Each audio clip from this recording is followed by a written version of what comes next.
Good evening, ladies and gentlemen. Welcome to the Burke County Board of Commissioners regular meeting for Tuesday, February 20th, 2024 at 6 p.m. Madam Clerk, all commissioners are present, along with the county attorney, our manager, and our finance officer. I'd like to welcome you this evening. Remind you to please silence all your mobile devices. Please be sure they're on vibrate so that they don't disturb our meeting tonight. If you come to the lectern to speak tonight, please be sure the microphone is turned on. There'll be a red light that'll be on the top of the microphone, so please take care of that also. Pleased to have with us tonight Pastor Keith Barnett from Bridge Worship Center Ministries International to provide our invocation. And following our invocation, I'll ask you to remain standing as our county attorney leads us in the pledge of allegiance. Let's stand together, please.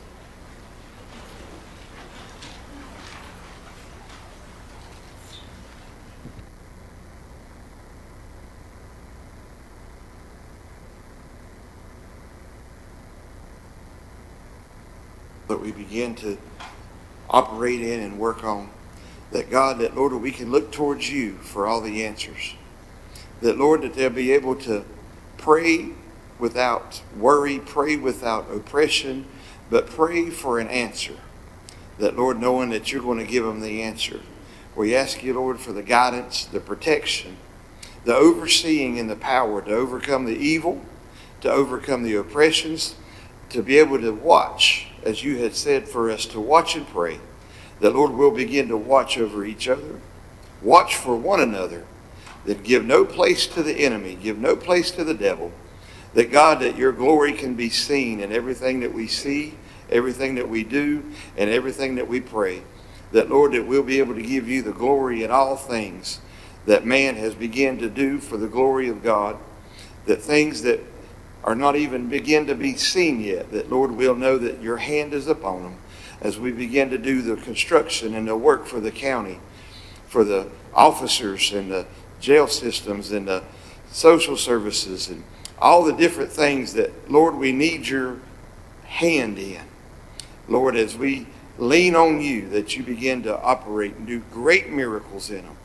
Lord, do the things that no one else could ever do, so that we can glorify your name in all these things. In Jesus' name we pray. Amen. Thank you, Pastor. Please join me in the pledge of the flag.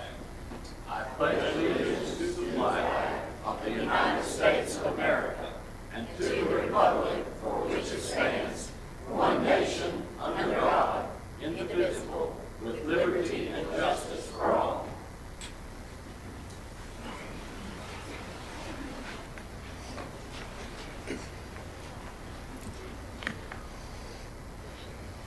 All right, gentlemen, you've had the agenda for tonight's meeting for some time. I'll entertain a motion to approve the agenda. Mr. Chairman, I make a motion to approve the agenda as presented. Thank you, Commissioner Burns. All those in favor signify by the uplifted hand. 5-0. Tonight we have a number of meeting minutes to approve. We have September 19, 2023 Burke County Commission regular meeting, October 3rd, 2023 Board of Commissioners special meeting, October 3 Board of Commissioners pre-agenda meeting, October 17th, 2023 Board of Commissioners regular meeting, November 7th, 2023 Board of Commissioners pre-agenda meeting, and then November 21, 2023 Board of Commissioners regular meeting. Mr. Chairman, I make a motion that we approve the minutes as recited by yourself as they were read.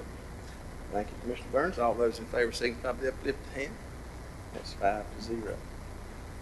Tonight we have several presentations. We're glad to have tonight Animal Services presenting Pet of the Month, and this will be presented by Kay Drone. Madam Clerk. Thank you, Mr. Chairman, members of the board, members of the audience. I'm filling in for Caitlin Settlemyer tonight, who's a little under the weather, so I'll do my best. Okay, this is Nala. She is a 3-year-old spayed cattle dog. She came to the Animal Services Center with a litter of puppies that have all been adopted, and she is on the hunt for her forever home. Nala is a wonderful dog who gets along well with other dogs and cats. She's also been around children over the age of 6 and has done very well with them. Nala would enjoy a moderately active home that can meet her exercise and enrichment needs. This is Mika.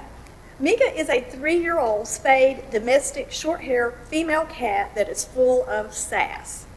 This chunky kitty wants all your attention, but only when she wants it. She rules her kennel and will let you know when you're not fluffing her blankets correctly.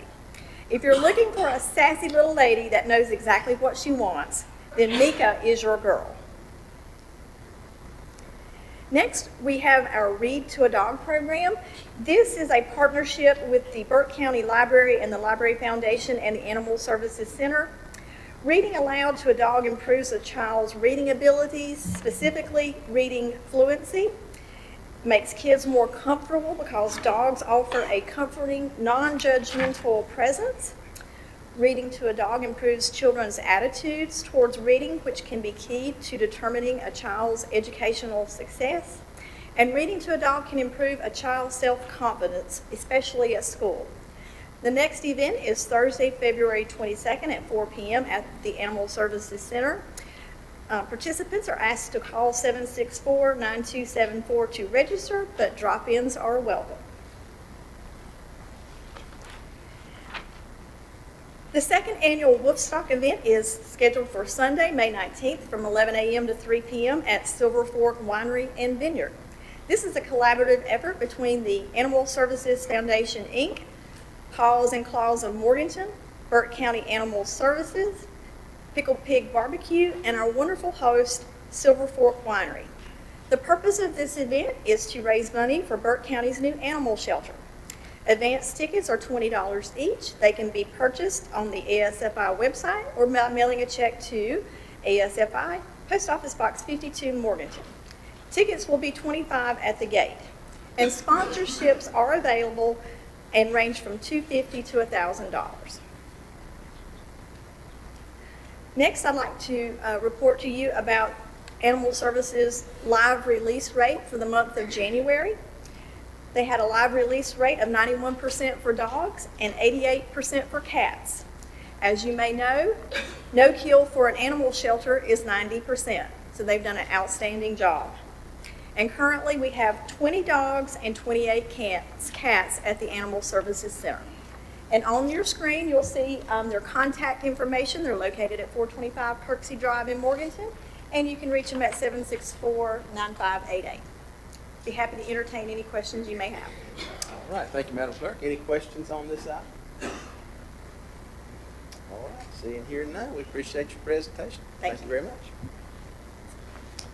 All right, now we'll have a presentation from Burke County Chamber of Commerce, proclamation declaring March 20 to 27 as Spring Litter Week. And tonight we have with us our Chamber Executive, Tanya Stevenson. Evening, Tanya. Thank you, Mr. Chairman. Thank you, Commissioners, Manager, Clerk, for having us here tonight. We are excited to put together our third annual Burke County Chamber of Commerce Litter Sweep, running from March 20th and March 27th. We couldn't do it without the partnership with Burke County, and we greatly appreciate all that you do. The convenience site attendants are so helpful, and they're great to fill out our forms and help us to be able to give away the prizes. I also want to say thank you to Republic Services. They are our partners in this endeavor and have helped us get in some recycling as well. So people can pick up trash and do recycling bags as well, and that helps the entire environment, where we're trying to help the beauty of our county.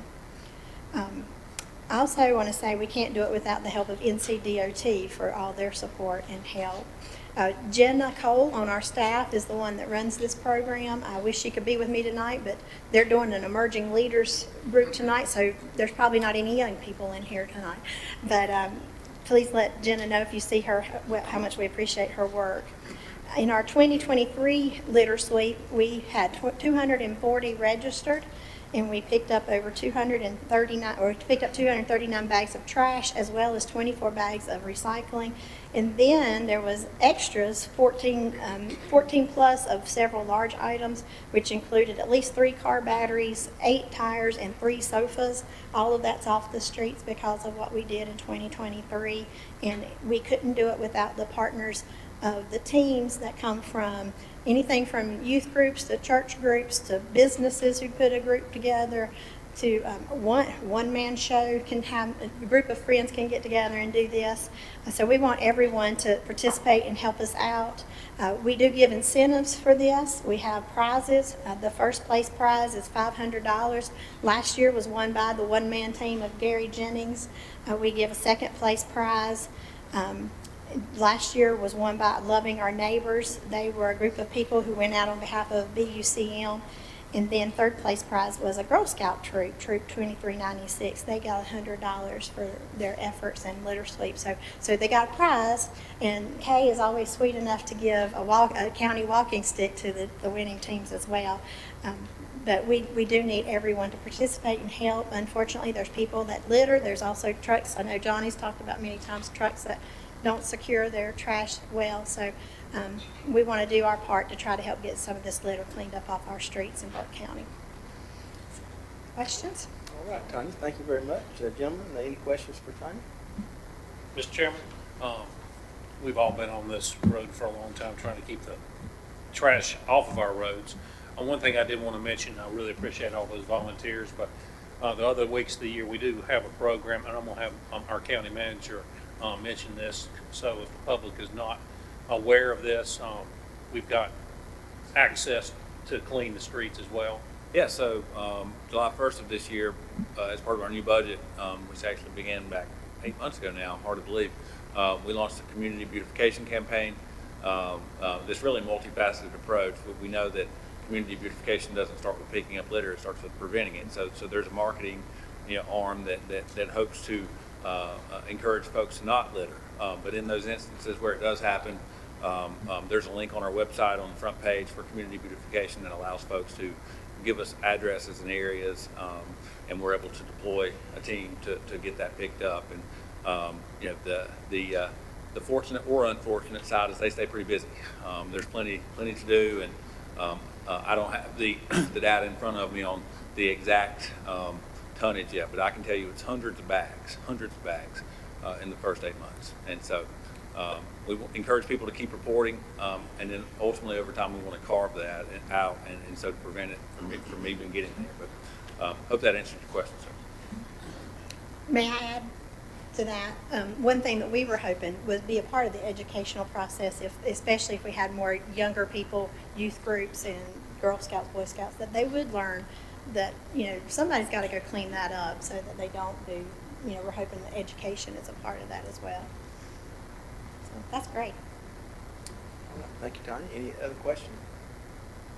All right, gentlemen, hearing none, you have before you proclamation declaring March 20, 27, 2024, proclamation number 202401. What's the pleasure of the board? I move to approve proclamation, Mr. Chairman. Thank you, Mr. Vice Chair. All those in favor indicate by the uplifted hand. That is 5-0. Thank you very much, Tanya. Thank you. Item number 3 on the presentations is post-revaluation tax rate analysis. This will be presented by our county manager, Mr. Brian Epley. Evening, Brian. Mr. Chairman, members of the board, thank you for the opportunity. As you all know, we are well underway into our 23-24 fiscal year budget, and beginning conversations for 24-25. Our fiscal year obviously runs July 1st through June 30th. And typically, around this time of year, we'll begin to discuss how we're performing.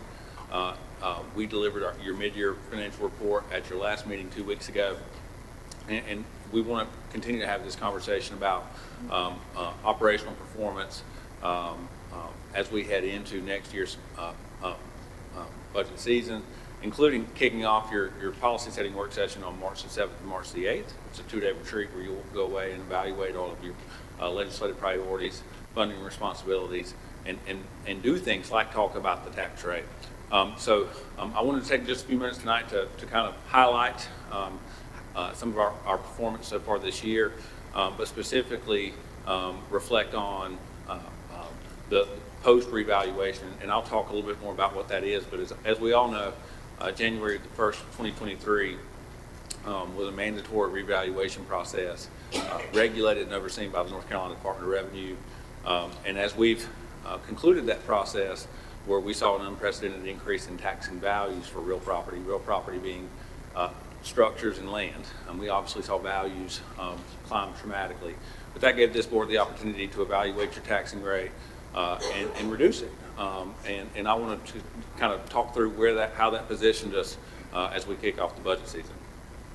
So the first thing that I would say, and again, all of us have heard this, seen this slide and talked about this many times, but I think it's critical to highlight that we've really taken a leadership role in the industry and are trying to pursue high performance as an organization.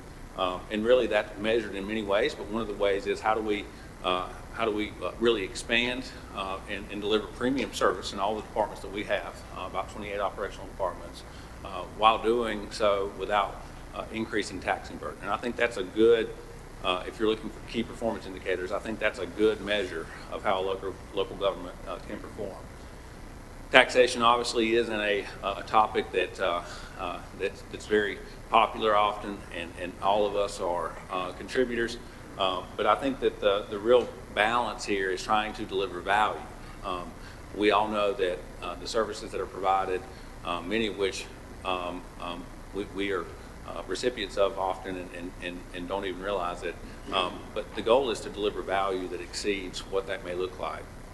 And as I pointed out, and we'll talk again more about what revaluation is and how this was accomplished, but as we saw those values increasing, I think that it's important to point out that tax rate was able to decrease to offset that price. If again, how do we deliver high value of services, what our citizens and taxpayers are receiving from local government departments without overburdening the price. And here's just one optic that I'll lead off with tonight to say, prior, if we're talking about pre versus post revaluation, prior to July 1 of 2023, Burke County had a 69.5-cent tax rate.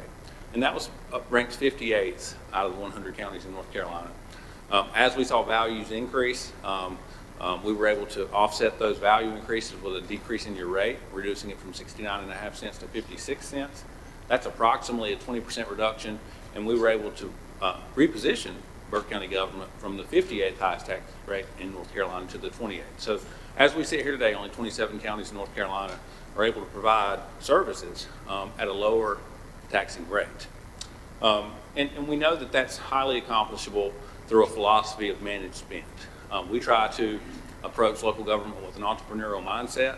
We try to measure return on investment. We try to make decisions in a way that we believe promote high performance and look through the lens of efficiency. And when we look really comparing ourselves to similar counties, these would be counties that the local government commission.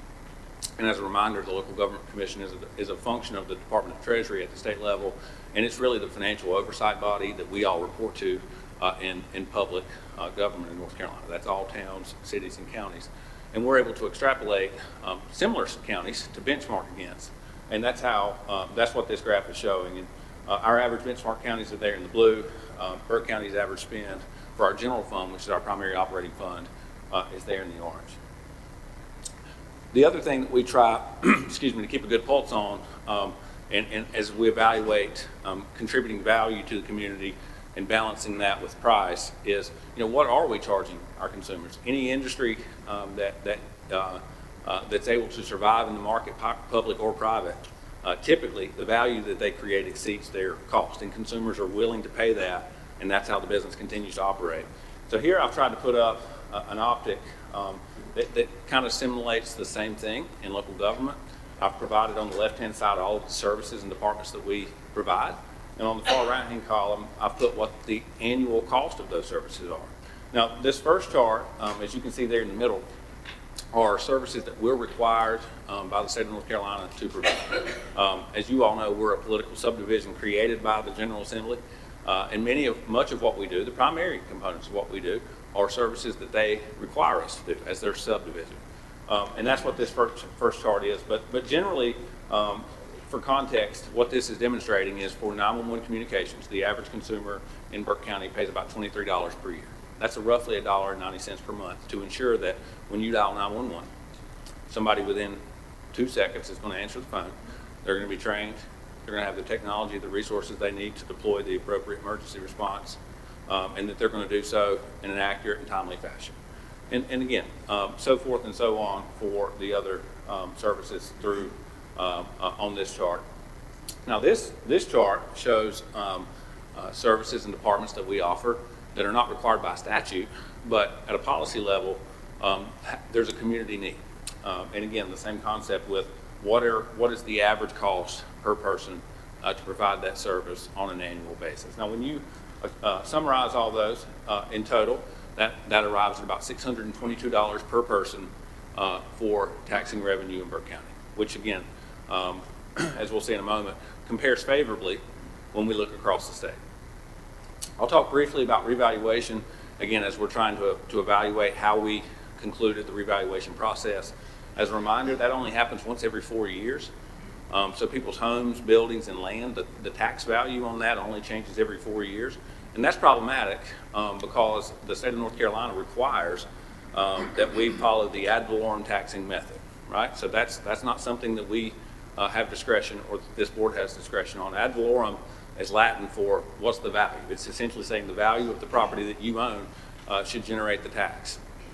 And as we know, market is constantly changing. Supply and demand dictates market, and the Department of Revenue, who's the overseeing regulatory agency, requires that we keep our tax values within 15% of market.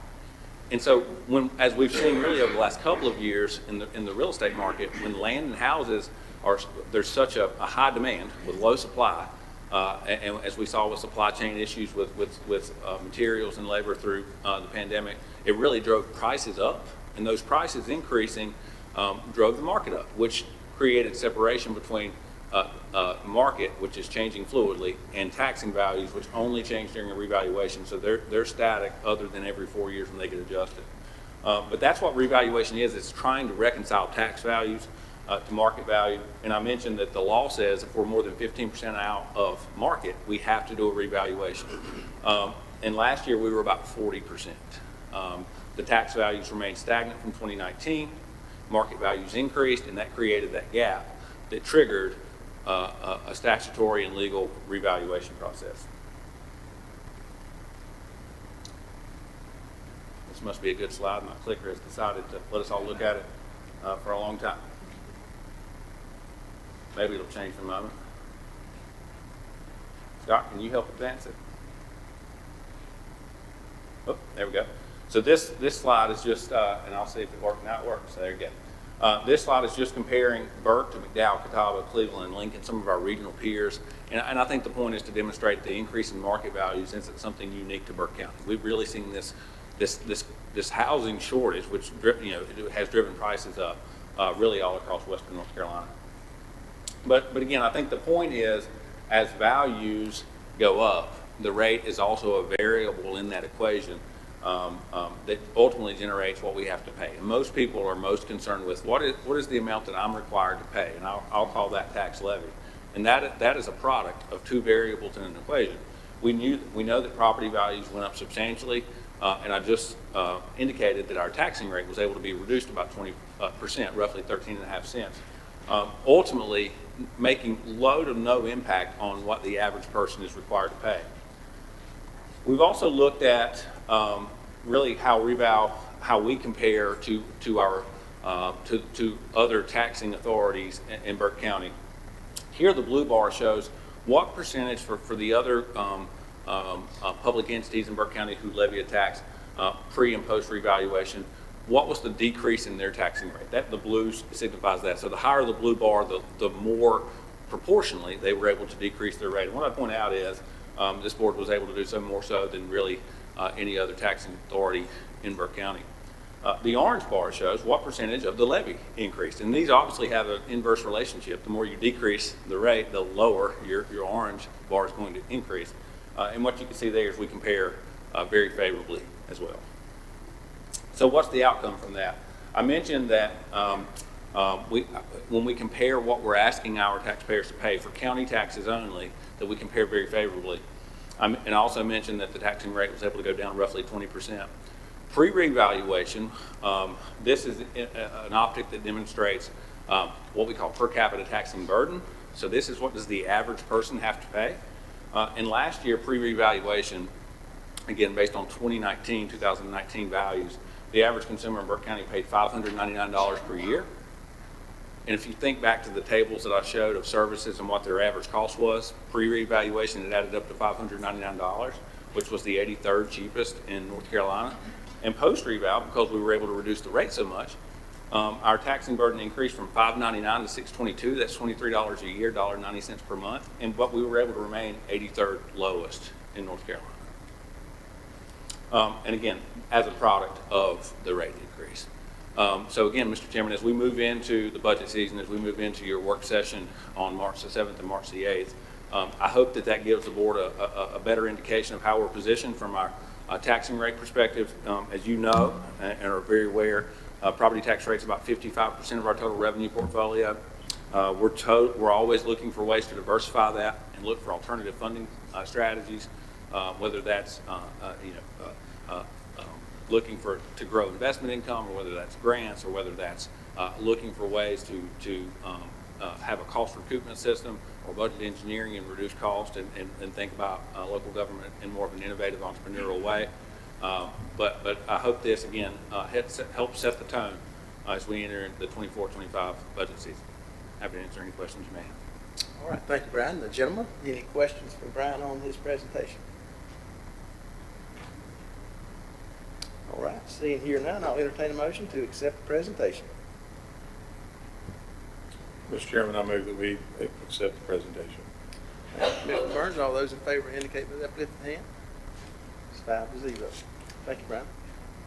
This brings us to presentation number 4. It comes from our Soil and Water Group. The department update will be presented tonight by Leanne Branch, our Soil and Water Director. Good evening, Leanne.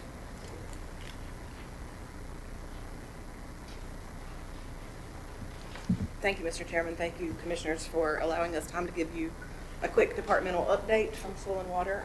I'm Leanne Branch, the Director, and this is Spencer Stock, and he's been with us about 2.5 months. We also have with us our Board Vice Chair, Evan Crawley, and member, Joe Wenzel. So on this first slide, you'll just see a list of the programs that we administer. We use acronyms for everything, so I'm not going to go through and read all of those. Okay.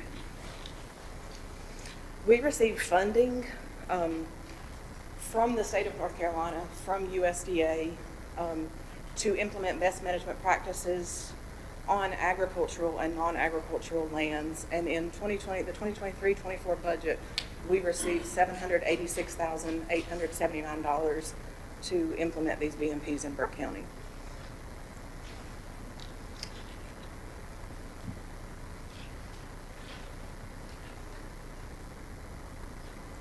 So this year, there was a new program that was implemented, and it's called STRAP, Stream Flow Rehabilitation Assistance Program. And the goal of STRAP was to remove debris from streams that are known to flood in the county. So you can see these pictures. These are before aerial photographs. You can see the debris in the middle of that stream, and you can see the erosion that it's causing in the crop fields of this farmer. These are just photos taken from the ground. These are actually these are the exact same picture. One is before with the debris, and one is right after we remove the debris. And these are pictures that were taken during the project where most of the debris was removed. You can see in the picture on the left, the debris is stacked up on the bank, and then it's been removed in the next picture. More of those pictures. And on the picture on the right, you can see that where we stored the debris, we were able, through STRAP, to remove that debris out of the 100-year floodplain. And fortunately, this farm was large enough, we moved it to a higher area on their farm, and they're gonna get rid of it eventually. Just another picture, you can see the erosion that's in his farm. And you can see in that picture the debris has been removed, and you can see how the stream went back to its natural channel instead of funneling around the debris and causing the erosion. So the results of the STRAP program this year, in 2023, we received $300,000 in funding to improve impacted streams. The money was used to improve flow and functionality on 6,642 linear feet of stream in Burke County. And when these practices are implemented, it can help with flooding on landowners' properties. So this year, we have applied for more money to continue this project on Silver Creek. We have applied for around $700,000 more to finish out the project on the Silver Creek stream. We will have finished it from beginning to end if this money is allocated to us. Just some other things that are not on there. We also do conservation education. The best part of my day sometimes is I get to go into the classrooms and teach students about our natural resources and how we can conserve them. Next week, we will have our Soil and Water Education Banquet, where 7th and 8th grade students will present their speeches, and we will give them awards. We also host 5th grade environmental field days for 5th grade students in Burke County. Fortunately, the partnership with Burke County Public Schools requires these 5th grade teachers to bring their kids to this event. We hold it at the Burke County Fairgrounds, and it's basically a hands-on review for their 5th grade end of grade science test. So they get a different perspective than sitting in the classroom being taught those things. We usually see about 800 students in one day during that event. So that's all I have if there's not any more questions. All right, thank you, Leanne. Any questions for Leanne tonight? Mr. Chairman, I have one quick question. In looking at the streams and creeks in Burke County, Hunting Creek has been identified as a creek that's impaired. It runs from under Interstate along the property of Western Piedmont Community College, comes down through town. What efforts or measures are being taken to address that stream?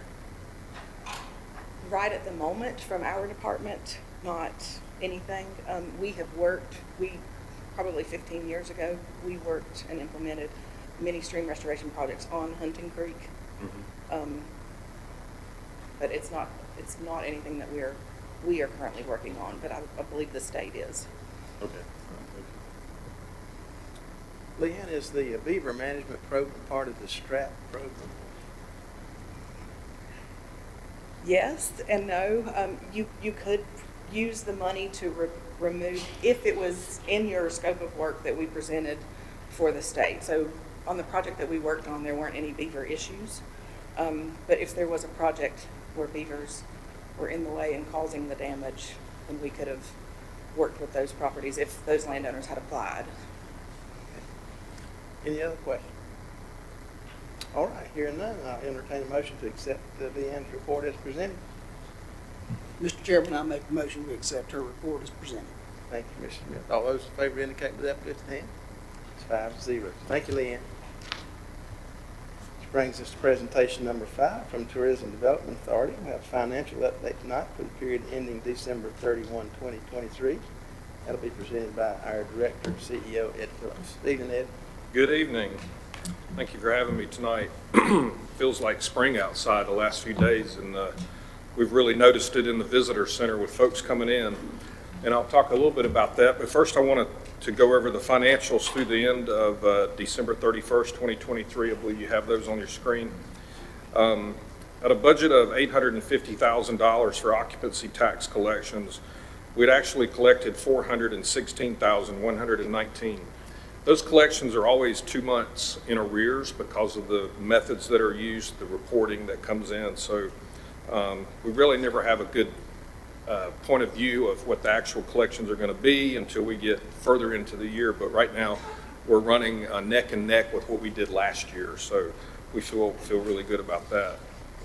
One thing I want to mention is the Visitor Center. We moved the Visitor Center. We were in with Tanya and the Chamber of Commerce, and we moved to our own space on October the 9th. We're at 140 North Sterling Street. It's a beautiful visitor center, 2,500 square feet. And since we've been there, I want to share a couple of stats with you. The top 5 states that we receive visitors from, other than North Carolina, so any state other than North Carolina, the top 5, Florida, Texas, South Carolina, Colorado, and Tennessee. Yesterday in the Visitor Center, President's Day, we had visitors from South Carolina, Kansas, Utah, and Minnesota. What we have noticed in the last 7 years, is we are seeing a lot more visitors come here from further away. It used to be the top 5 states would be states that bordered North Carolina, Virginia, Tennessee, Georgia, South Carolina. Now, the number of people coming to our visitor center are from all over the United States. And so that's kind of a remarkable thing that we see in the visitor center. I'm also happy to report the North Carolina Travel Guide, the state travel guide, just came out this week. And this is mailed to people who call 1-800-VISIT-NC or do an online inquiry about coming to visit North Carolina. And every year my staff and I make presentations to the publisher of this about Burke County and what we think would be great story ideas. And this year on page 14, we have Perry's Berries Vineyard and Winery, along with the photograph that shows up there. We also have on page 62, Little Guatemala. Little Guatemala has been a real success story in our community, being featured on North Carolina Weekend multiple times, and now in our state travel guide. Lake James State Park was also featured on page 103. The unique thing featured about Lake James State Park is the new visitor center, and also the fact that we have paddle in or boat in campsites on the lake, which are very unique to state parks in North Carolina. And then actually on page 109, we have a small ad promoting Burke County in here, and we get a lot of return on our investment. When we go out and we pitch people like this and tell them the stories of Burke County, and then they tell the story for us to hundreds of thousands of people in the state travel guide. So we're happy about that. We've been in the state travel guide now consistently 4 or 5 years in a row, and we're really proud of that. That's my report. All right, thank you, Ed. It's a great report, and let me say, if you haven't been to our visitor center, it's a beautiful new location. I'd encourage you to stop by, see Ed and his staff. Any questions for Ed tonight on his report? Ed, you and I talk all the time, obviously, neighbor. Being with the TDA for all these years, I know we have travel riders come in. When is our next group of travel riders? Do we have that arranged yet? So what we in the past, we have done groups of travel riders. There may be 4, 5 to 8 of them come as a group. We hosted 4 last year who were international and came from Australia, Spain, France, and and Brazil. Speak Portuguese in Brazil. And so they came last year and we had 4 of those. This year we're seeing more individuals that are coming, and we're hosting them and putting them up and allowing them to go out and experience the county one-on-one. So that's kind of a change, and that goes back and forth. But right now we have a couple coming in April to visit the Linville Gorge and the Pisgah National Forest and also our state park. So the next one's coming in April, but I think it's just one-on-one. All right. Any other questions, Rick? I don't have any questions, but I would like to echo your comments. I've actually visited a couple times now, and it was so awesome I came back. There's not a lot of places you go to when you open the door and your first feeling is wow. So well done to you and your staff. Thank you. It's an amazing place. Yeah. Come visit. We're open 8 to 5, Monday through Friday. Saturdays starting in June. We're open 10 to 3 on Saturdays. Believe it or not, our busiest days of the week for visitors are Mondays and Fridays. Saturdays are not as busy. We believe people have already made up their mind what they're going to do that day, but we still get a few that trickle in. But it's very interesting on Mondays, because Mondays we get a lot of visitors, and that surprises a lot of people. And we had a lot yesterday on President's Day. Thank you. All right. Do I hear a motion to accept this report as presented? So moved, Mr. Chairman. Thank you, Mr. Vice Chair. All in favor signify by the uplifted hand. 5-0. Thank you, Ed. This brings us to item number 7, scheduled public hearings. Tonight we have one scheduled public hearing. This will be a zoning map amendment, ZMA 2023-11, and public hearing be presented by Alan Glines, our Deputy County Manager and Planning Director. Evening, Alan. Thank you very much, Board, members of the public. We have a rezoning request from Mr. Robert Stevens for his property located on Snipes Street. It's right off of US 64 heading north out of the county. He is requesting that his property be rezoned from industrial use to residential R3. This is a location map in general for Burke County.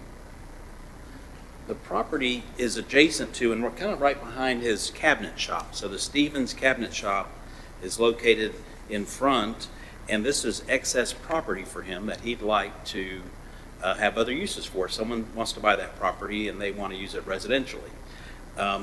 His business is on 4 acres, and this request is about 5 acres. And so he has enough room, should he ever need to expand, he'd be able to do that on that existing site. So he's asking for that to be changed. And this is showing the current zoning map. So the areas in purple are zone industrial, and the areas in bright yellow is residential 3. So the request would go to R3. It's our flexible residential zoning district. In fact, we've talked about some of the other properties across from Snipes Street maybe not being needed industrially. They're too small, and we might bring something back at a future date for the board to consider for rezoning those as well to a residential use. So we'll be working on that. And this is the future land use map. Of course, that tracks pretty closely with the current zoning, and so that if that was to be changed, it would also amend that map. So we have a lot of different mix of uses in this area, but the predominant style up there is residential. So we feel that it's appropriate to make that change. The owner is not anticipating needing that 5-acre tract for any more manufacturing expansion. So he brings this to you. The planning board did review this at their meeting in December, and they recommended the change as well. So I can answer any questions for you if you have any. All right, thank you, Alan. Any questions for Alan on this matter before I open the public hearing? All right, seeing here none, I'll open the public hearing at this time. Is there anyone here that would like to speak to this matter tonight?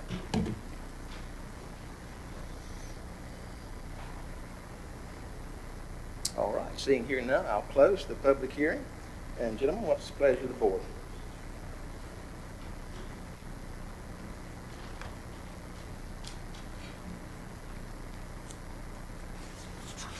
Mr. Chairman, I move to approve, to adopt ordinance number 2024-01 as it relates to ZMA 2023-11, a request to rezone 5.37 acres of land on Snipe Street corresponding to PIN number 27167855150 from industrial to the residential 3 zoning district.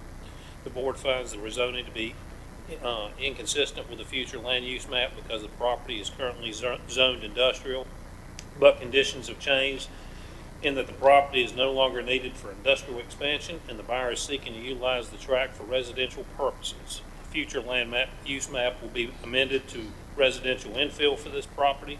Furthermore, the board finds that the request is reasonable and in the public interest because the Blueprint Burke future land use map supports residential uses in this surrounding area, and the plan recommends the development of additional housing units to combat the current housing shortage. All right, thank you, Mr. Vice Chair. All those in favor of the motion as read, please indicate with the uplifted hand. Madam Clerk, that's 5-0. Thank you, Alan.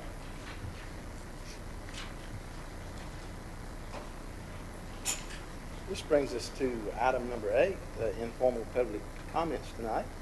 I would remind our speakers that there is a 3-minute limit on public comment, and that public comment is a time for just that. Public comment is not a time for question and answer. So at this time, I'll open the floor for public comments, and we have a number of pre-registered speakers, and we'll start with Patrick Stevens.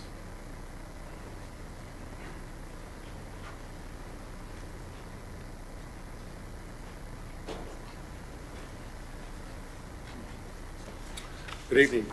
My name is Patrick Stevens. I reside at 3515 Seals Road in western Burke County. I'm here representing myself, my wife, my family, and my neighbors. I want to thank the Burke County Commissioners and the County Manager, Brian Epley, for allowing me to be here and supplying insight to the proposed Great Meadows site. While I'm concerned about development and rezoning of the Great Meadows site, I am not opposed to landowners developing their property. I am concerned for my property taxes, the environmental impact, county and/or state dollar input, and the possibility of eminent domain. Currently, my farm is on agriculture. In the past, we have raised crops and plan to do so again in the future, in my future retirement. If the surrounding property goes up in value, my tax base will go up as the pond level rises. My second concern is environmental impact.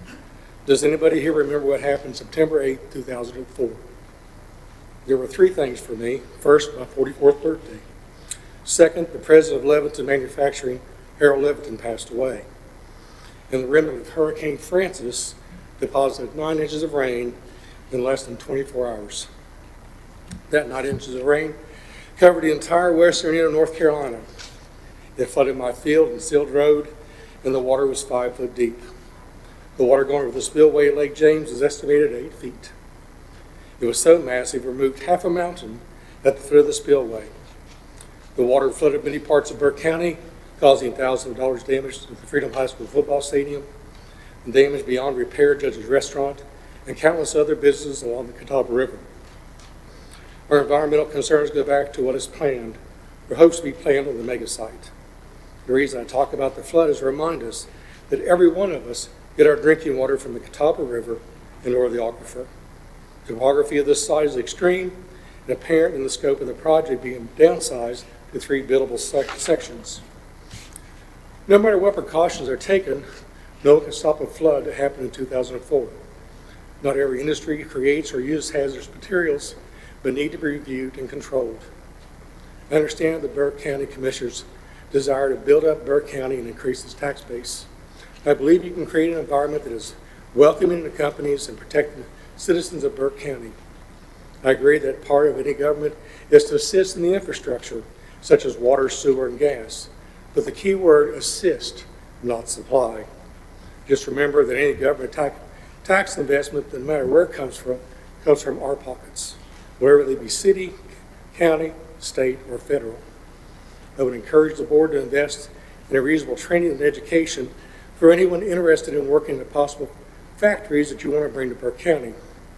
Having been working as a hiring manager in several companies, it is extremely hard to find local candidates for ever-increasing technical jobs. Lastly, my concern is the eminent domain. While I was assured that such things could not happen, I've been around too long and have seen too many homeowners forced out for the better good, or offered such a low price for their property they feel defeated. I spent nearly half my life building up my property to levels I can be proud of and look forward to my retirement. Part of the retirement plan was having property to attend and entertain us. Too many of the time, I'm up. We're out of time. Thank you, Mr. Stevens. Next, we have Ron Michaud.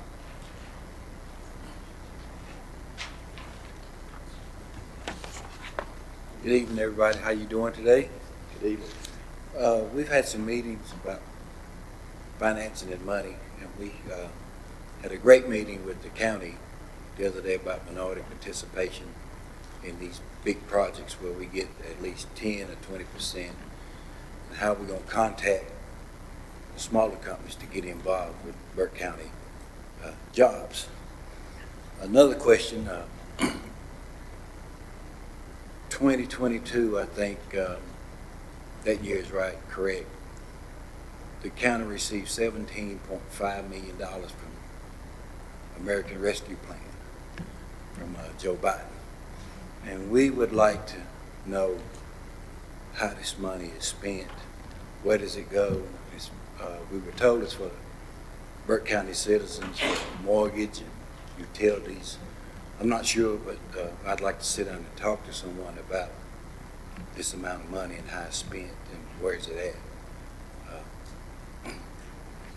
I'm pretty sure that I'll probably get a call from Mr. Epley or Margaret Pierce that's in the system, but we would like to know where we can start, or maybe get funding, or how does it get a grant or a loan, or how does it work?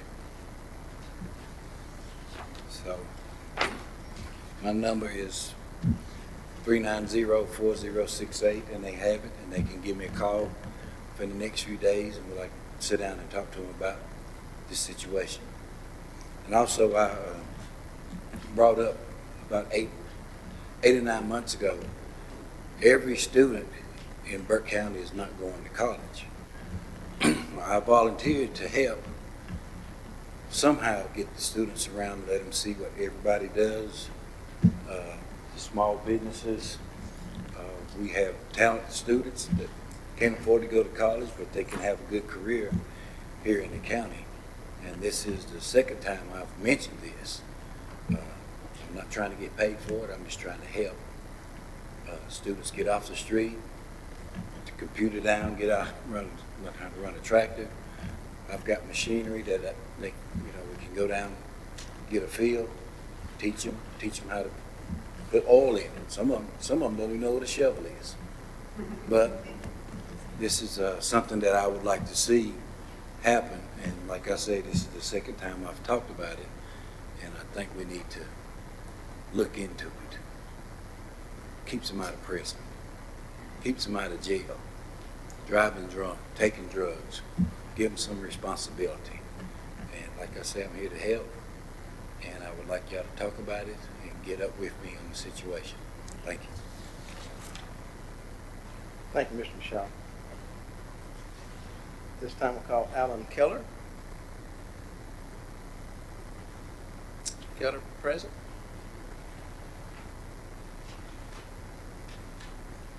All right, we'll move on to Gary Harbison. And please state your name and address, please, for the record.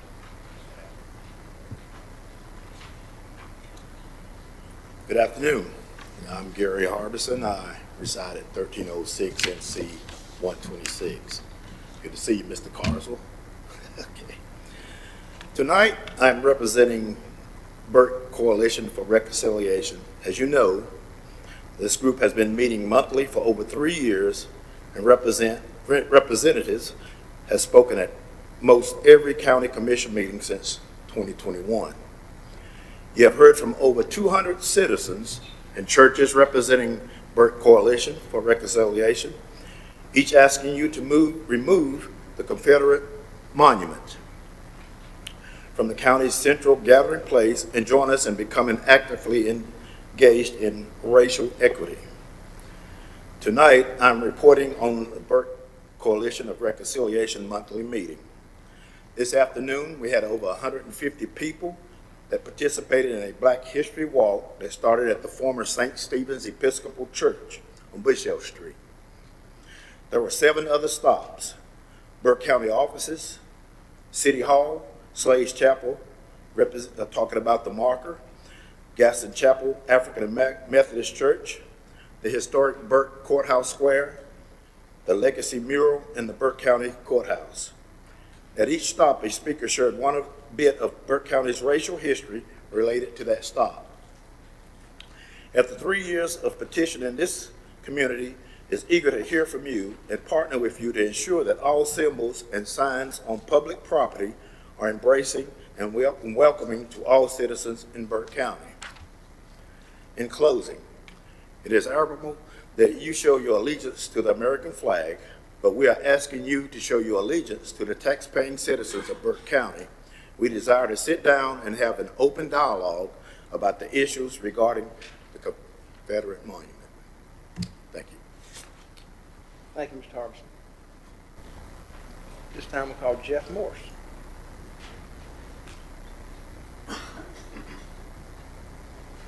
Good evening, Mr. Chairman, members of the commission, staff. I want to take this opportunity first to make a personal comment. When I was going to make this presentation tonight, it reminded me about the only thing I really missed since retiring as town manager of Valdez is the opportunity to work with and associate with elected and staff officials throughout the Unifor, and in particular Burke County. This gives me that opportunity to fulfill that void, but thank you. So, on behalf of the Burke County's nonprofit organization Reason, Reduce Euthanasia and Spay and Neuter, we wish to acknowledge that February is National Spay and Neuter Month. This is a great opportunity to raise awareness about the spaying and neutering of our pets. The benefits of spaying and neutering include helping to reduce the number of healthy, unwanted cats and dogs that must be euthanized because homes cannot be found for them. The consequences of not spaying and neutering your pet are overpopulation, resulting in overcrowded shelters, euthanasia of healthy animals, feral colonies, and significant strain on the resources of rescues, county shelters, spay and neuter programs that cannot keep up with the current demand. Irresponsible pet ownership and pet overpopulation can also have a significant financial implication on our county taxpayers. Counties bear the financial burden of operating animal control facilities and shelters to handle stray and abandoned and unwanted animals. Taxpayer dollars go toward covering the costs associated with care of these animals, including housing, food, veterinary expenses, staffing, facility maintenance, and unfortunately, euthanasia costs. Addressing pet overpopulation requires a multifaceted approach involving a collaboration between government agencies, nonprofit organizations, and community members. By investing in proactive measures such as spay and neutering programs, education, and enforcement of responsible pet ownership practices, counties can mitigate the financial burden associated with pet overpopulation while also promoting animal welfare and public safety. And although there is still much to do in Burke County, it's definitely all about advancing. And well on its way with a new animal shelter in sight, animal ordinances always being reviewed, and commissioners who have the welfare of the county taxpayers and their love for homeless and abandoned animals in mind as well. Thank you for your continued support, as well as we work together to provide spay and neutering as a means of ending this problem. Thank you all. Thank you, Mr. Morse.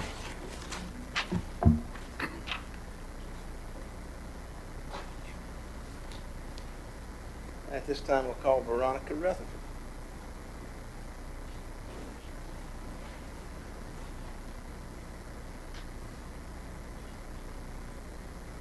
Good evening, I'm Veronica Rutherford from Lake James area, Bridgewater.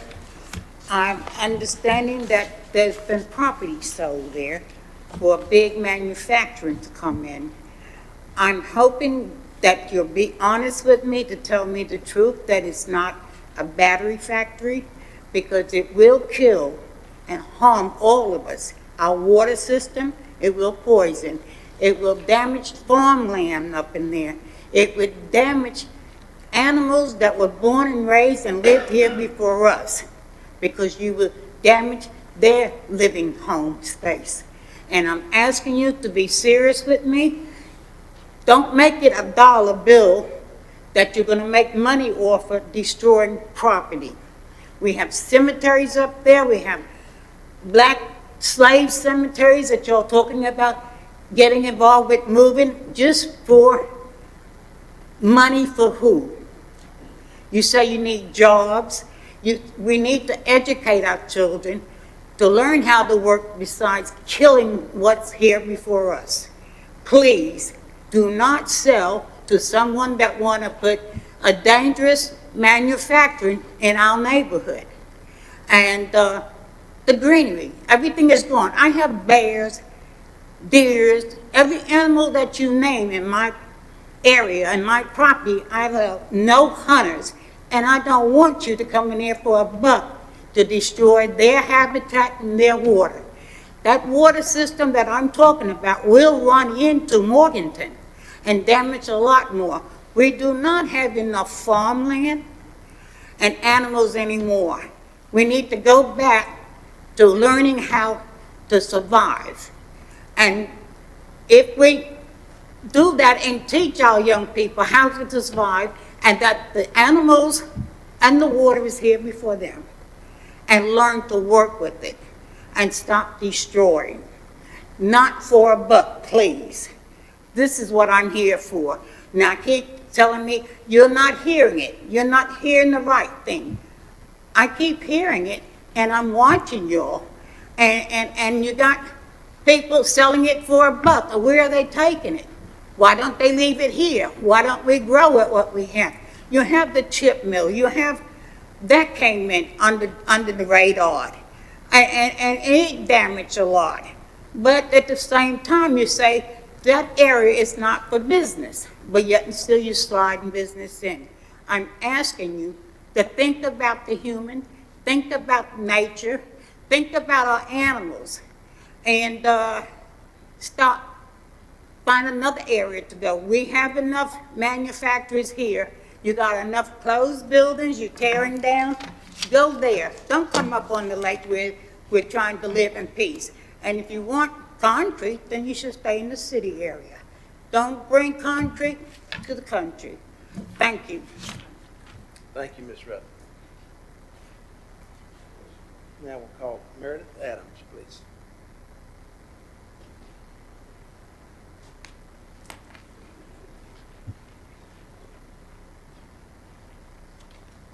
Hi, I'm Meredith. I live at 2475 US 70 West. It's up in the rezoning area that Great Lakes is talking about developing.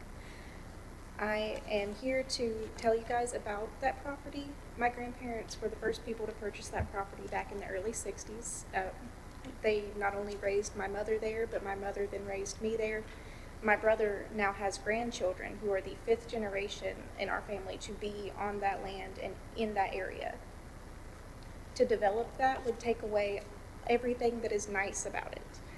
You have bears and deers that come through that you get to see, and to remove the trees would remove their home. Also, a mile down the road is our church. It is now known as Snow Hill Church. That church has been there since the 1800s. I have a lot of my family buried at that church. Rezoning this would make the land behind that church where our prayer garden is an industrial place. I can't think of what would happen to not only the population of our church, which I'm sure you guys know that churches kind of struggle now to keep people inside. And having to go to the church next door to a factory doesn't exactly sound very pleasant. My brother lives on a mile in the other direction with his children and grandchildren. There is also Bell Farm that is down in that area, which the water that comes through from the factory is going to affect the crops. And at Bell Farm, they grow mostly hay, which is going to go to more animals and affect more people whenever they in turn eat those animals. And something that I thought was very interesting was that Burke County's slogan is nature's playground. And we get a lot of tourists and people that come just to see Lake James and just to be in that area and be with nature. I don't know exactly how comfortable people would feel about swimming in toxic water and trying to relax next to smoke clouds. That doesn't sound like a good time to me. If we are nature's playground, then we need to keep nature involved. There's an industrial park on exit 96, maybe 3 or 4 miles from this, that has never been used. I don't know why it was even bulldozed and put there. It's been there, I know, at least 10 years, and it's just vacant. So there's places for this to go, but not up in that area. Thank you. Thank you, Ms. Adams. Now we'll call Carla Adams.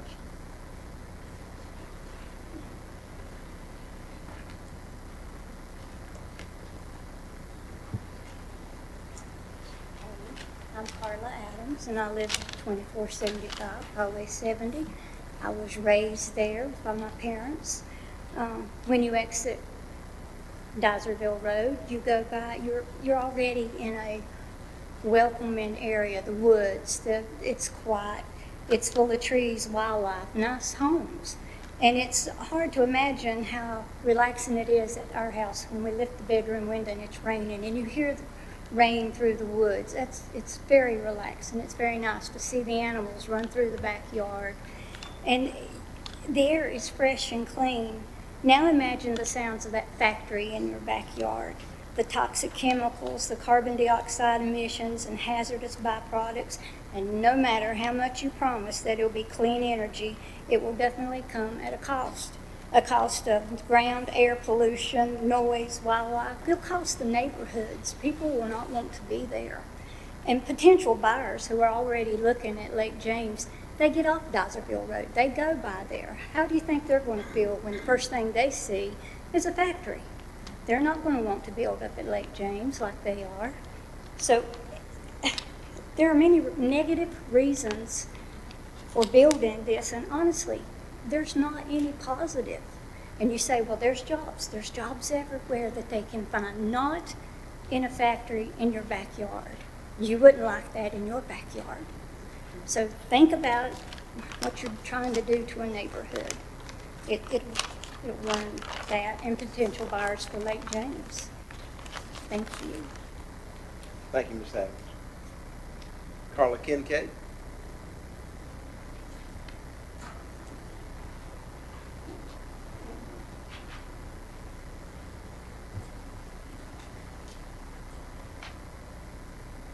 Good evening. Newsweek in 2020 had this in their Newsweek magazine. And a lot of other people did too. A lot of other stations, Tennessee, ABC, NBC, CBS, a lot of your major networks. And I think I've mentioned to you guys before when I was in Kentucky, you were in the news in Kentucky. Well, we're around to that time again. It's election time, and the flag's down in the eastern part of the state. I'm not sure if it's not state, in county. It's down again.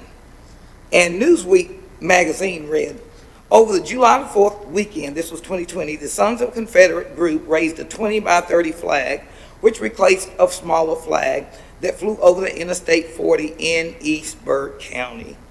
This was in response to the statues being torn down following a conversation sparked by the Black Lives Matter movement.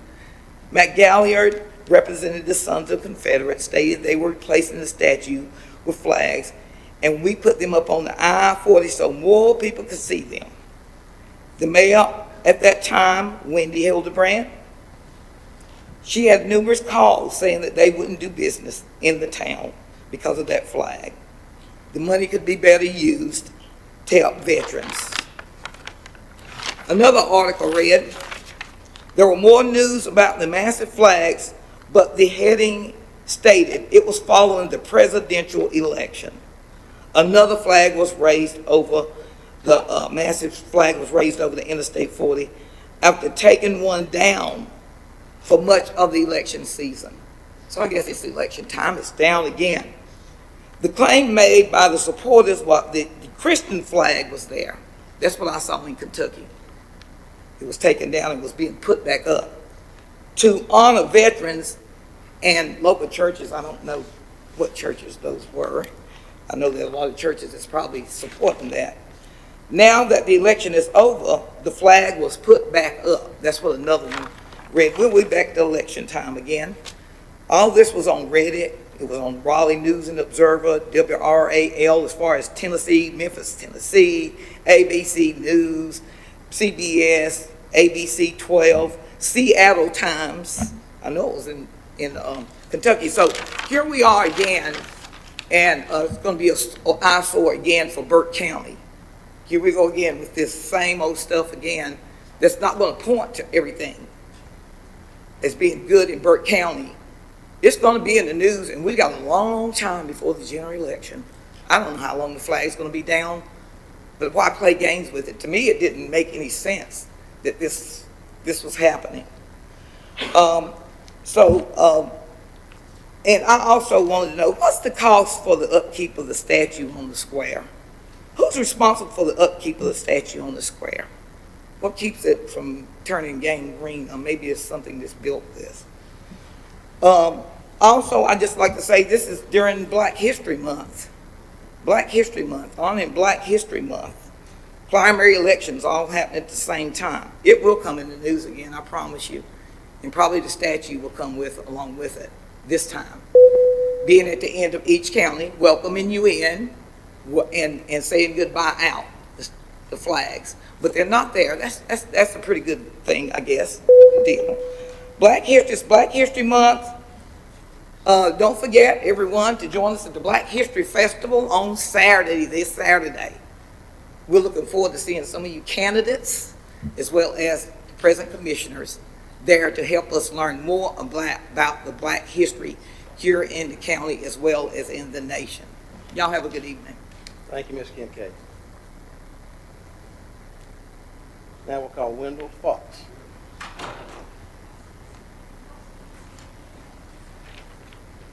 Good evening. Evening. Ladies and gentlemen, esteemed commissioners, Mr. Epley.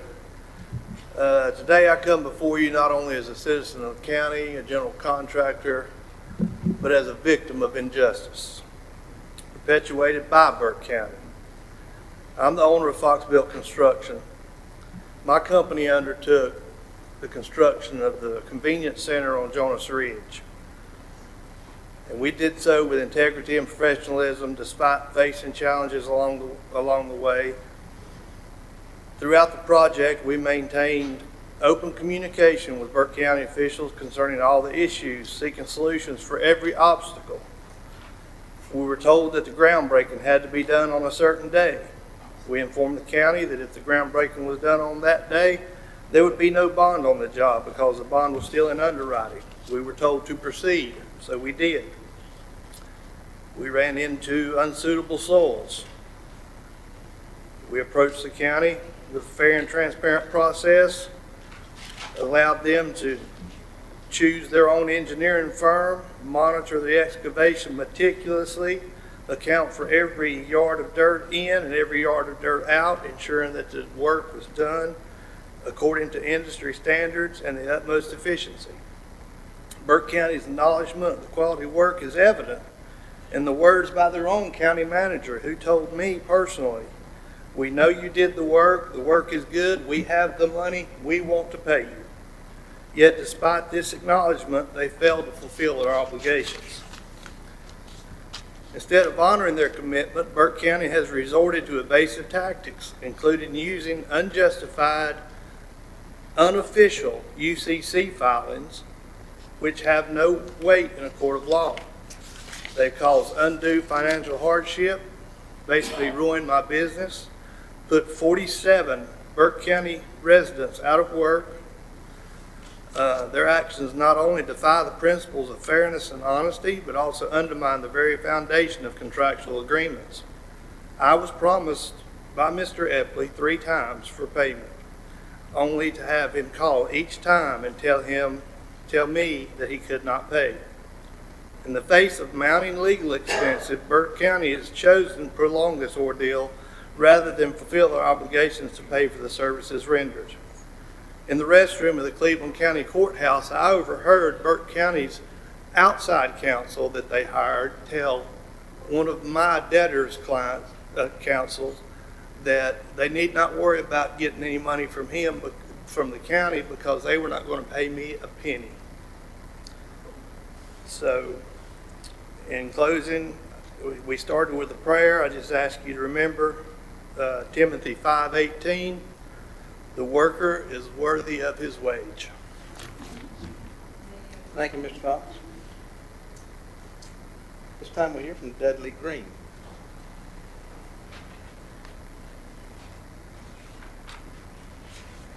Hello, County Commissioners. My name is Dudley Green. I'm from Burke County. I don't know what we're going to do with this Great Meadow site up here. The money, the $35.8 million that the state allocated is all going towards water, sewer, and pad planting. and nothing towards the infrastructure of the highways.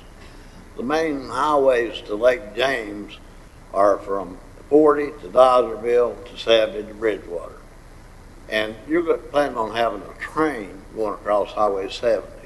That's a little bit ridiculous, if you ask me. It needs to be at least an overpass. It's already a dangerous highway.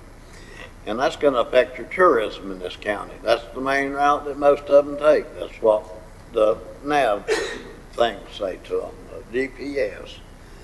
And that's the way they go. They don't want to see all this destruction and stuff and traffic. And that lake is the primary driver of $133 million from 2022 in tourism. You want to kill that cow to put it over here in this nasty construction, and it may contaminate our water supply, which is at the headwaters of the Catawba River and everybody down the line. I know that's where I get my water from. And I feel like there's a little bit of malfeasance office here with these commissioners. You're not looking after the interests of the people of Burke County. You're looking after the interests of people wanting to invest in Burke County. And that's not right. And I don't think it's right that the commissioner here, Mr. Britton, is on the board of directors for BDI as a vice chairman. And that, to me, is malfeasance. And Mr. Epley, the county manager, to me would be all right because he's not the one that makes decisions and he reports to you. Why can't he be on that board? That's absolutely wrong. It's just crooked to me. And if you look on the agenda and closed session under 13, that's where all the decisions are made. Because that's where you discuss economic development matters. You don't discuss those in public. You don't do that. Well, this is just for comments. And when is that going to take place, if ever? It seems like Mr. Wood is running this county. He's a 501c3 nonprofit. He doesn't have to post anything about what's done with this money. And that relieves you of the responsibility as elected officials to take care of this money and give us transparency into what's happening. We're not getting transparency. We're absolutely not. It's all happening behind these doors and they're closed and locked to the public. And that's the way I feel about it. And that's it. And let me give you a couple things my dad told me. He said there's only two types of politicians, the ones that have been caught and the ones that haven't. And another one about figures. Figures don't lie, but liars figure. Thank you. Thank you, Mr. Green. Joanna Kempy? Did I get close? Okay, Joanna Kench from Lake James area. Yeah, we're here about the mega site again. Don't want it, don't need it, and everything everybody said is spot on. Just here to clear up a few things that there's been rumor that people are spreading misinformation about the mega site. Well, I'm representing like 2,500 voters and people in this community who have signed a petition opposing the mega site, don't want it, and we're not spreading misinformation, we're spreading information because you all are not giving us any information. I wish the Snipes display that they had up here, the 5-minute little Snipes display, could have been the mega site display over the last 5 meetings that we've had about the mega site. But no information, just crickets.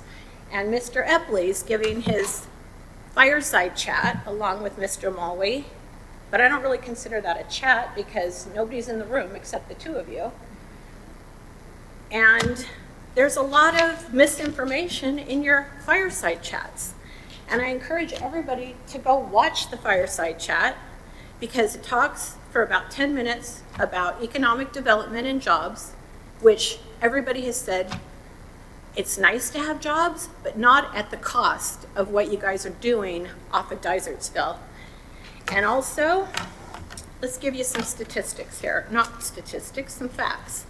you're saying that only 70% of those acres, 1,400 acres that you're purchasing, now a mega site is, for everybody who doesn't know, a mega site has to be 1,000 acres or more, is that correct? In order to get the big dogs in, to build their big industrial sites, it could be Chinese land grabbers. That's what it probably is. Lithium sites, electric vehicle. And those aren't from my words. Those are from your all's words from the News Herald magazine or News Herald newspaper that you quoted, saying that it's going to be there's a lithium plant mine, and it's going to be lithium batteries. It could be electric vehicles.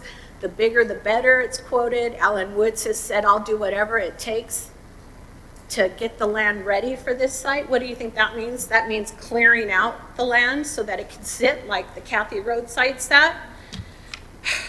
70% of non-usable acres is what you said.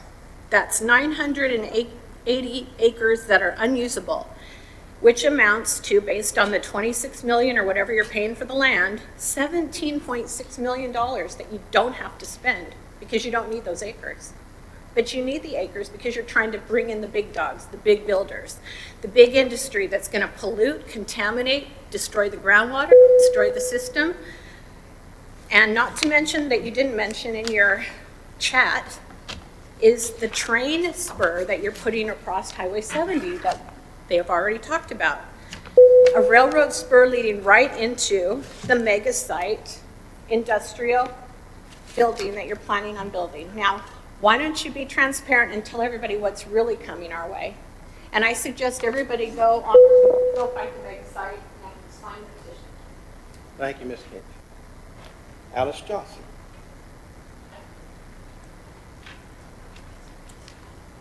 Hi, I'm Alice Johnson, and I live at 3876 P Ridge Road. And my property, I own 28.5 acres. That's right along the proposed mega site area. And I can tell you for a fact that there is numerous animals that live there that will be negatively affected. Not just the animals, but the watershed. There's water creeks that are not flowing all the time, but 80% of the time the creeks are flowing, going right into Mud Creek, which is also going right into the Catawba River, which provides water for Burke County, for all the way down into Charlotte and that. If we put a mega site there with industrial, that's going to affect everybody downstream.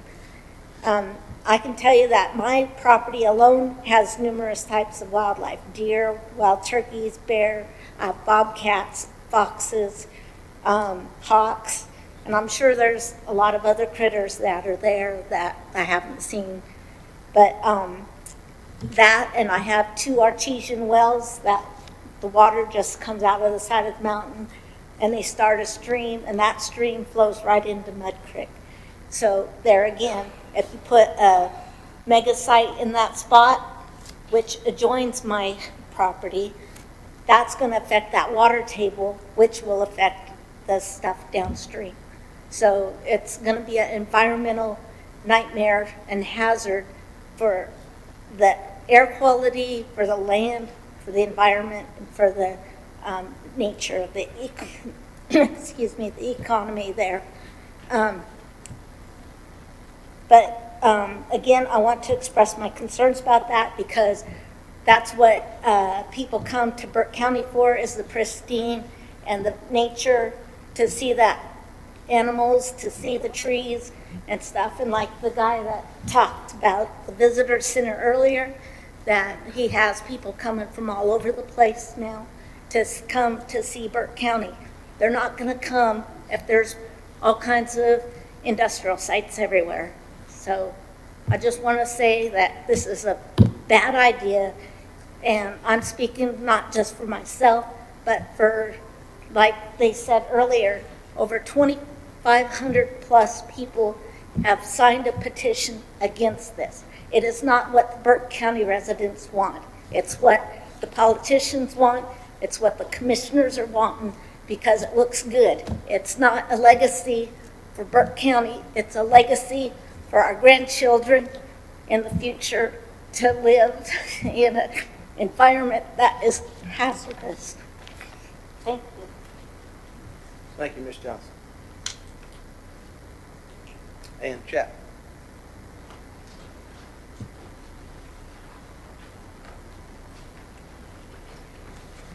I'm Ann Chapman. I live at 5909 Old Highway 70 West at the old loop, and I'm here representing many people that are against the mega site because Wood said that he will work to remove anything they can think of that would be an issue for a potential end user of the site. So I've decided I'm taking it upon myself to inform other people in my area that I'm going to do everything that I can to prevent this from happening as well, because I grew up here.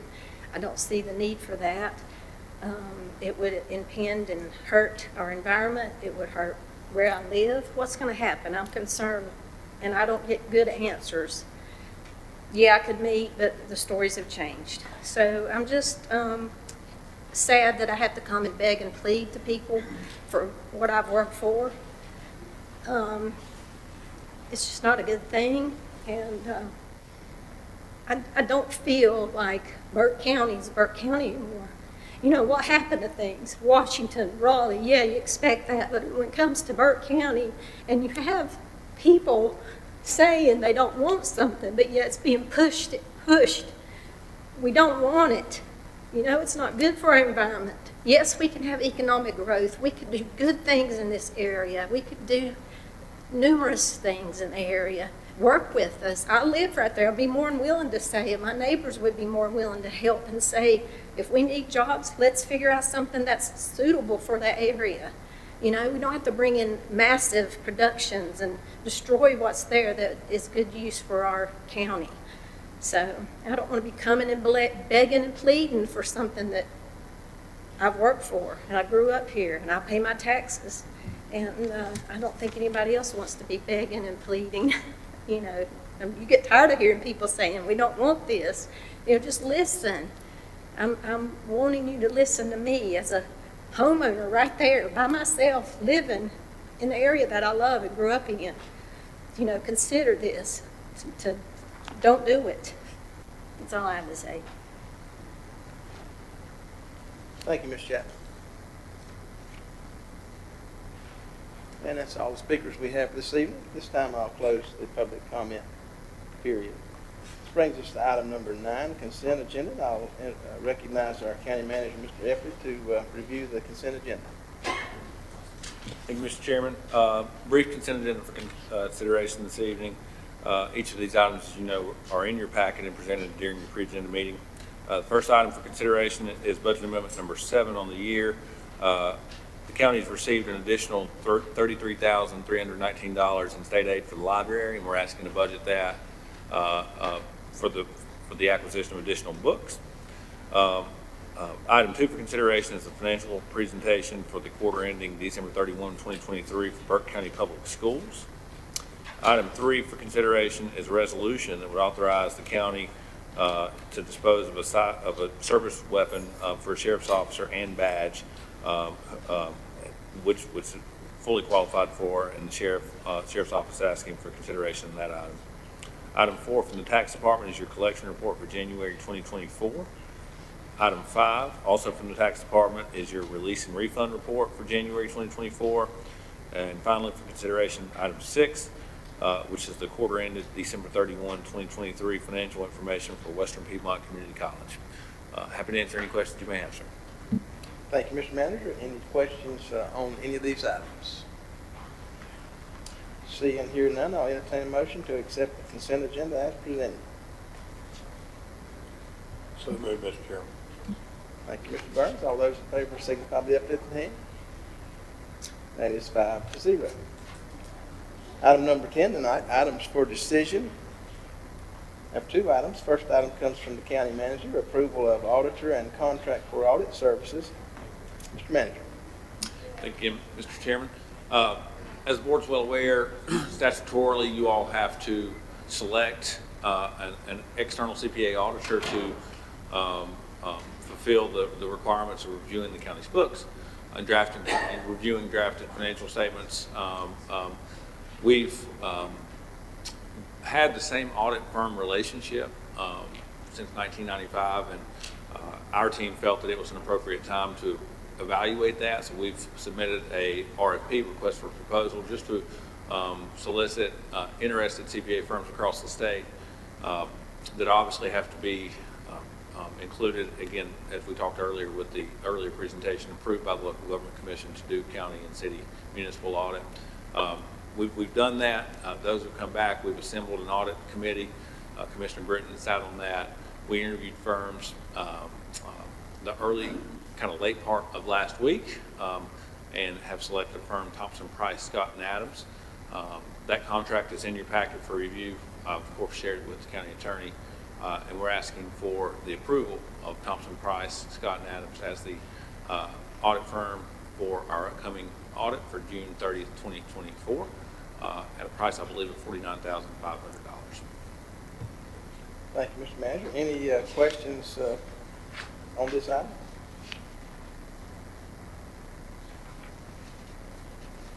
See and hear none, I'll entertain a motion on this item. Mr. Chairman, I move to approve Thompson, Price, Scott, and Adams and Company, PA, as Burke County's auditor for FY 2023-2024, and authorize the chairman to execute the related contract in the amount of $49,500 on behalf of the board, subject to review and/or revision by the county attorney.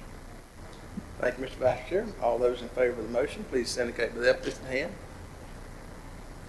Madam Clerk, that's 5-0. This brings us to item 2 on items for decision. Comes from our Health Department, resolution directing expenditure of opioid settlement funds for a number of uses. This will be presented by Dr. Katie Barnado with our, who is our Human Services Manager. Good evening, Katie. Thank you. Good evening. So I'm bringing to you a budget resolution or budget request to fund items under option A of the North Carolina Memorandum of Agreement for the use of opioid settlement funding. So these strategies were developed from our opioid settlement work group, and they support the county's priorities also as far as workforce development and public health and safety. And these are fundamental elements of developing our long-term spending plan. So each one of these items fits into the long-term goal of the 5-year strategic plan for the use of opioid settlement dollars. So the first intervention is to fund our peer mentor network, Peers Partnering for Excellence, which is called PPE. And this is a unique initiative for North Carolina. I'm not aware of any other county spending their opioid settlement dollars to fund and support a peer network group, which is really progressive because it's given you all a direct pipeline to individuals with lived experience that can inform our strategic plan and also make recommendations to this board. So it's making that connection between leadership, local government, and the people that are living and doing the work in Burke County.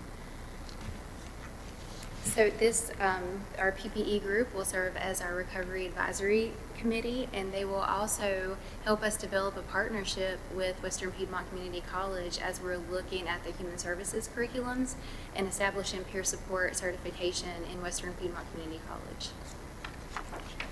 The next initiative is a qualitative research project that would develop tools and collect information regarding the voices of people in recovery. And this initiative stems from some stigma and beliefs that people that are living with addiction don't get into recovery. So we want to start reducing that stigma by spreading the message of hope that people can get into recovery, and how they were able to achieve recovery, which will also help inform our strategic plan. The next initiative is consulting services to help us develop our 5-year or long-term spending plan. So this will allow us to complete the collaborative strategic planning process, and we'll be able to unlock more options in the NCMOA under option B.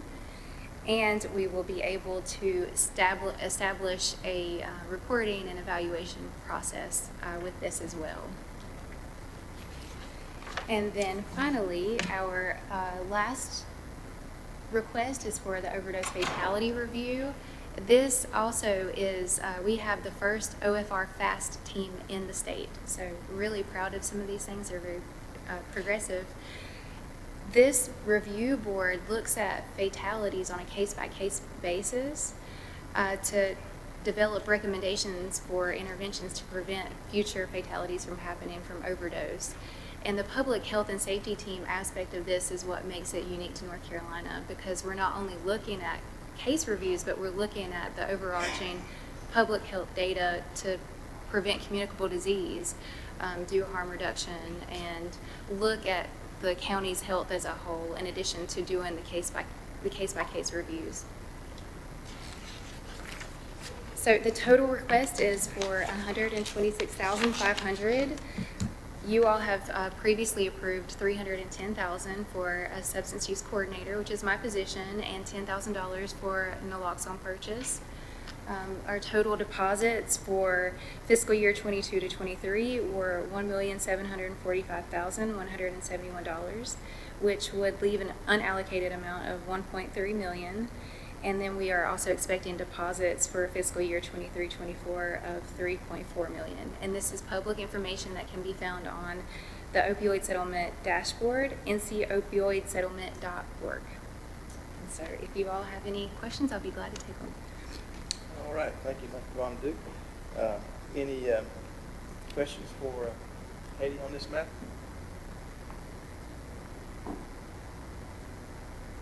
I don't have any questions, just a quick comment. I appreciate the time earlier in the month that you spent with me to help get me up to speed on this decision.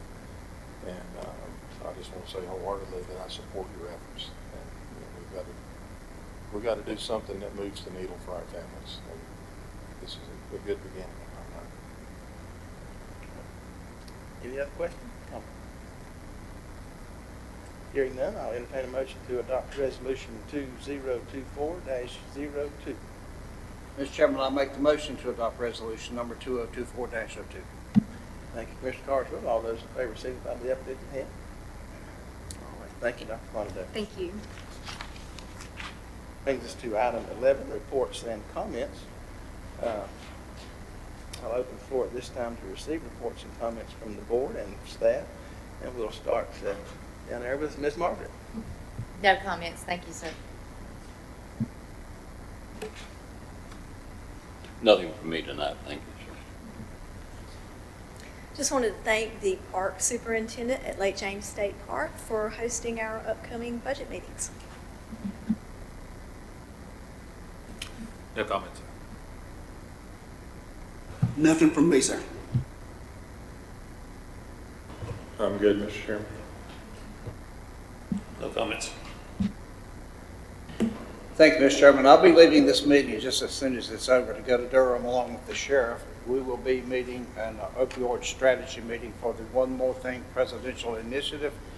One of the things that we've discovered across the state of North Carolina that a number of sheriffs, maybe old-time sheriffs, have just, when we come to drug-addicted people, is lock them up and throw away the key. I'm very thankful our sheriff doesn't believe that. There is medically assisted treatment called MAT. There's also MOUD. We've got a lot of acronyms now. So we'll be meeting with our team again in Raleigh tomorrow to finalize strategy. And as far as Dr. Varnado's report, I presented that report in Washington, D.C. last week. There is no other state in the United States of America that's doing what we're doing here in North Carolina, and especially what we're doing here in Burke County. We are the leader in assisting those people that have substance use disorders. Thank you, sir. Thank you, sir. I don't have any other comments tonight. I will make several courtesy reminders. March the 5th, Burke Commission pre-agenda meeting at 3 p.m. March 7th and 8th, we'll be conducting our budget retreat beginning at 9 a.m. at the Lake James State Park Visitor Center in Nebo. Remind you again to spay and neuter pets and adopt pets. Be sure to check out our animal services folks. Again, as we enter the litter sweep process, I would remind you to cover your loads, go into the convenience centers, and pick up trash, and simply don't throw it out. Don't let it get away from you. We did previously have scheduled our opening of our East Burke Waste and Recycling Convenience Center, but due to weather and other issues that have caused some delay, we'll be rescheduling that in the future. So keep an eye out for that rescheduling. So at this time brings us to item number 12, vacancy announcements, and Madam Clerk. Thank you, Mr. Chairman, members of the board, ladies and gentlemen of the audience. We have the following opportunities for citizens to be engaged in county boards and committees: the Adult Care and Nursing Home Community Advisory Committee, City of Morganton Board of Adjustment, and the Planning Board for the ETJ areas, Council on Aging, Burke County Board of Health, Hickory Regional Planning Commission, and the Drexel Planning Board ETJ alternate. All right, thank you, Madam Clerk. As always, lots of opportunity for service in our county. I would invite those of you in the audience here tonight or watching on other media to consider what you might be able to do to help on some of these committees and groups. This brings us to item number 12 tonight. Closed session. We do not have a need for closed session tonight. And so with that, I would entertain a recess motion to March the 7th, 2024 at 9 a.m. at the Lake James State Park Visitor Center located at 2229 Lake James State Park Road, Nebo, North Carolina. Do I hear a motion to accept that? Mr. Chairman, I make a motion to accept. Thank you, Commissioner Burns. All those in favor signify by the uplifted hand. That is 5-0, Madam Clerk. We stand in recess. Thank you, everybody, for being here tonight.